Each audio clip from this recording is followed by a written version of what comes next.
this, we'll have the lunch at 1 o'clock. Then we'll have a closing meeting for the governance committee at 2:30.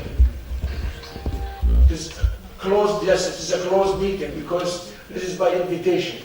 The governance committee, I think we have sent letters to the members of the governance committee, and then the workshop will start at 2:30, and then we'll have another meeting for the steering committee at 4 o'clock. At 4 o'clock, Dr. Muhammad Rafat will be the chair of the steering committee. At 2:30, I will be chairing this session. Thank you.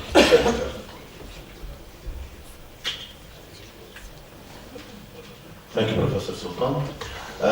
As you all witnessed this morning, there were presentations from Professor Sultan, Professor Lutfi, Mr. David Locke, about Arelen, what happened in Arelen, how was it developed before.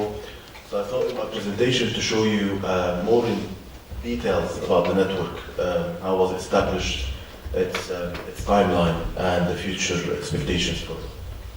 So please allow me to start. Just a brief history about it. As was mentioned earlier on, it was successful, an outcome of a successful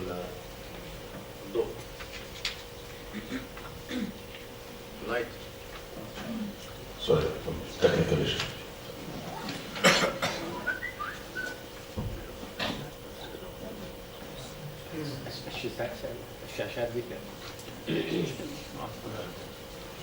Yes, okay. It was an outcome of a successful campus leadership in higher education management, which established or ignited the idea of the presidents from the MENA region to have a network to enable them to exchange views and discuss the complicated issues within their organizations, the challenges that faces the higher education mechanism in the MENA region. In 2013, at the annual Association of Arab Universities in Erbil, talks began with the vast majority of presidents about the idea and the concept of Arelen. Was it worth it? What's their views, their feedback? And it all came positive. In line with this, we did a needs analysis on 10 universities in the MENA region, from Morocco, Tunisia, Egypt, and Lebanon, and they all came up with the feedback that they need such a network to connect Europe with the Arab needs, or the Arab higher education needs. So, after a long discussion and a lot of brainstorming, Arelen was established. It's the Arab European Leadership Network in Higher Education. It will be the vehicle or the driving force for the presidents and the vice presidents or the senior management in the MENA region higher education systems between MENA and Europe. It will communicate and discuss the problems or the issues for running such a global or international university, because internationalization is one of the main aspects of any higher education institutions now, as we gathered from all the feedbacks that we received. It will also build a bridge between Europe and the MENA region, and conduct through which dialogue can take place. So, on an annual basis, the needs will be changed, obviously. Why Arelen? It will be a platform for intra-regional cooperation and inter-regional cooperation, bi-directional sharing of knowledge, south-north, north-south, contribution to high-quality higher education systems, or try to enhance the existing ones. It will foster new partnerships between universities in both regions, with the capacity of expanding beyond the two regions. Capacity building activities, especially university autonomy, which is quite a big thing in the MENA region. Staff mobility, brain circulation, again, south-north, north-south, using the existing scholarship between universities, the funds, the projects that already taking place between both regions. The main sponsors, the Association of Arab Universities, Cardiff Metropolitan University, the Tempest program, which is first one was leadership in higher education, and now building capacity in higher education management, and the British Council. The courses are led by the Leadership Foundation in the UK. Please, if you have any questions at any time, please stop me. Okay, now we'll go through the timeline. The first meeting was held in Corfu, in Greece. It was between 10 MENA and European partners. This was under the first campus umbrella. And they discussed all the agendas, all the vision and mission of AArU, like they started or ignited the idea and stuff. Then in 2012, signed memorandum of understanding between Cardiff Metropolitan University and the Association of Arab Universities. It was held in Cardiff in the United Kingdom. Professor Mohammed Lutfi, Professor Anthony Chapman, Professor Sultan Abu Arabi, and Mr. David Locke in the picture. This was the official step towards establishing AArU. Then in 2015, the first training for leaders from across the MENA region under the new campus building capacity for university management took place in Cardiff in the United Kingdom again. It was partners from Morocco, Egypt, Lebanon, Libya, the Ministry of Higher Education in Egypt, the British Council, and we had actually a lot of positive feedback. It was phase one of 3 phases through the Tempest Lifetime project, which is in year 2 now. Now in 2013, towards the end of the year, the official signing ceremony for AArU between the Association of Arab Universities and Cardiff Metropolitan University and the Leadership Foundation. It was signed in Cardiff, and in the picture Professor Sultan, Professor Chapman, and Mr. David Mark Tagg, the Chief Executive Officer of the Leadership Foundation. Unfortunately, he cannot be with us today, but I hope in the next meetings he will. Right, now AArU, the structure of AArU. Governance and Advisory Board, call it the GAB. It will be formed from 10 MENA universities, 10 presidents, and 10 European universities, plus the Magna Carta Observatory, the World Bank, the British Council. So they will establish the vision and the mission and the strategic direction of the network on the short and the long run. Then the implementation will be carried throughout the steering committee, which is Cardiff Metropolitan University, the Tempest Project, the British Council, and the Association of Arab Universities. So they will implement the strategic agenda from the Governance Advisory Board in the MENA region and in Europe as well. AArU's future. Obviously, the future is unknown, but we're trying to predict it somehow. So part of the activities will be annual conferences, either held in the MENA region or in Europe. The countries will change every year. A series of training workshops on the national needs or the regional needs. Brain drain, knowledge transfer, university autonomy will be discussed, and between 2 to 3 days workshops. The duration or the length will be decided by the members. And publications, so far we're thinking of publications on like every few weeks or every 2 months really. However, this will be developed throughout the members of the network. The future enlargement, or the future forecast for the enlargement, is more stakeholders to be added to the network. At the moment, we have 35 universities as full members of the network. So, as Professor Sultan mentioned before, all delegates today are welcome to join the network. It will try to establish a regional and international bridge building between the MENA and Europe, or the regional entities. Establish linkage with other networks and organizations within the MENA region and Europe, like the UNESCO, for example, to enhance existing and build more areas of collaboration, as mentioned before. Well, it's a short presentation, and I would like to thank you for your attention. And this is like a group photo from our last meeting in Cardiff last year. Thank you. Thank you for your attention. From the MENA region and then from European, plus the World Bank and the European Commission, as well as the Magna Carta. We have from the Arab world, we have Osama Ibrahim, the president of Alexandria University, Abdul Ghaffar, yes, the president of the Arab Academy for Science and Technology, and also Professor Mohammed Mohammedain, president of Suez Canal University in Egypt, Professor Al-Tahir Haji, President of Masrata University in Libya, Professor Tariq Ubaid, President of SIST from Morocco. From Lebanon we have Professor Hatem Alama, President of MUBS. From Iraq we have Professor Ahmed Dizay. From Jordan we have Professor Rada Al-Khawalda, President of Mota University. And also from the United Arab Emirates we have Professor Mondar Al-Mobani, President of Al-Hussein University. Actually, most of those universities, they are part of the campus project. Therefore, they have been selected from their positions in the campus project. We also have from our partners in Europe, Professor Anthony Chapman, the Vice Chancellor of Metropolitan University in UK, Luigi Ferrati, Rector of Sapienza University in Italy, Professor Ivanio Denologi, Rector of Bologna University in Italy.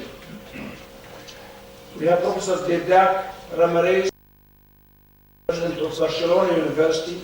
And also we have President of Salamanca University in Spain.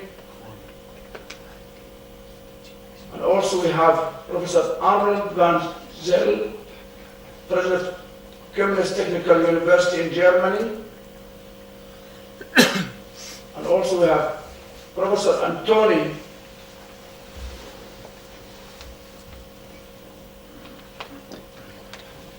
Rector of University of Bari. And also Professor Hamid Okar, President of Istanbul Medina University in Turkey. And also we have Professor Alvidas Papotes, Rector of Mykolas Romariz University in Lithuania. And also we have Professor Ahmed Al-Johari, who is working as a consultant for Arelen, who used to be president of Al-Suez Canal University. Fayoum in the west and Suez Canal in the west, right? It will change from east to the west. He was the vice president of Suez Canal. And also we have Mrs. Sally Ward. She's the regional manager of higher education Middle East and North Africa and the British Council. And also we have Professor Muhammad Lutfi. And we have also Professor Norda, who is the president of the Magna Carta Observatory. And from the Tempest Bukham General Manager Project in UK, we have Professor Alfredo Moscardinelli. And also we have David Locke, who is the Leadership Foundation. And we have Nina Arnold from the World Bank. And the last and not the least, Professor Rishan Wisasu from UNICA, which is the organization for the capital universities in Europe. Is that right? That is absolutely right. For this committee, we will meet at 2:30 after the lunch. And for the steering committee, I think Dr. Lutfi, Dr. 4 o'clock.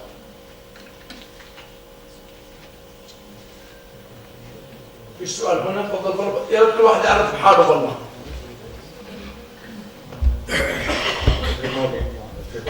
It's now so, my name is Rasood Al-Khayyif from King Saud University in Riyadh. I'm very happy to be with you today. I have, you have very good idea and very good initiative, and I congratulate you for it and thank you at the same time because this is important. We need it in the region. However, I have some, concern about the sustainable funding or resources. You have ambition to to organize annual conferences, workshops, training, and all that. And we need all these activities. But would you assure us that you have kind of sustainable resources or funding that will ensure, continuing the beautiful early family? Shall we take all the questions and then start answering them? Or? Yes, yes. Dr. Ahmed Jamal, who is the Secretary of the Ministry of Higher Education in Lebanon. Thanks, Doctor. Well, I'd like to congratulate you for this effort because it's the first time that I see a kind of project before finishing has established really a network, a very interesting network, which is, I believe, as our colleague from Riyadh said, we need. At least I know that we have a small experience with the World Bank concerning governance. Nina know very well what we are doing. I think that, I'm happy that, and I hope that this network stay under the umbrella of the AArU, the Arab Association of Universities, because I believe, now we have 260 universities we have, and maybe there will be more. What I would like to ask, maybe it would be interesting that the Arab Association takes the initiative to invite all the members of the association to be part of this network. And I believe maybe, because I want to ask the same question as our colleague from Saudi Arabia, but maybe since the Association of the Arab University make an annual meeting for all the colleagues from the different, especially for the leaders of the university, it's maybe you can organize at the same time maybe some workshops and training for the leaders. And believe me, it's very important, because if you do it outside this aspect, we have the experience in Iran. We invite sometimes the president of the university or the leaders, they send some representatives. If it is in the global meeting of the president of the university, of the leader of the university, they will be present, and it will be more fruitful for us, I think. Thank you. Another question? Professor? Thank you, Mr. Chairman, and thank you very much, Mr. Abakar, for your presentation. This is Maggie Ningma, Vice President at Arelen University.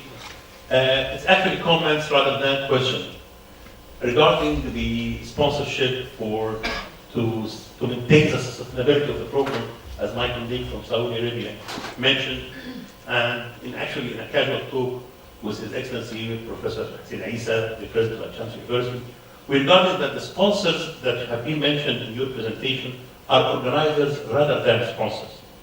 I mean that British Council is an organizer. AArU, it's actually an organizer. A Cardiff Republic organizer. I think that if we can start from now to approach to some actually rich institutes. I don't mean academic institutes, I mean entities like in Saudi Arabia, in Kuwait, in Egypt, in Jordan, everywhere we have foundations that actually can sponsor this sort of activities. It needs a sort of marketing activities rather than dependent mainly on the four main organizers rather than sponsors. My second comment is important also, that to maintain the sustainability of the activities, I think that the universities who already participated in this big event today can be a leading people to doing this action. Thank you very much. And just comments rather than questions, and possibly Mr. Abakar possibly have disagree with me, but just a comment. Thank you very much. Thank you, Professor Najm. A fourth question before we start replying or answering the questions. If there is no more question, we thank you so much for your questions and for your concern. Professor Masoud from Riyadh and Professor Najm, Jamal, I think the three of you are concerned about the sustainability of Arelen in the future. And this is really very important aspect. Without the money, without the fundraising for such project like this, it will not continue. For the time being, the Tempest project has some money now, which is seeding money to start working on this. And this is coming through the Cardiff Metropolitan University. We have the seeding money. And also the British Council is supporting this week workshop. Actually, they are paying for all the expenses for 15 participants, 15 out of 30. They are paying for their expenses, their traveling expenses, as well as their accommodation here in Amman. And we thank them, we thank the British Council for this support. I think, as most of you know, our funds for our association, we don't get any money from any government in the Arab countries. Our budget is coming from within our universities. We have yearly fees, and all our members, the 260 universities, they are paying their duties every year. And that's how we act, and that's how we work here. Without the duties and the fees from all the members, we will not be able to do any job. We have been doing in the last few years a lot of workshops and conferences and seminars here in Amman or outside. We have conducted several workshops in quality assurance, and we have invited hundreds of experts and colleagues from all over the Arab universities to come here and to attend the workshops. Sometimes we have very small amount of fees.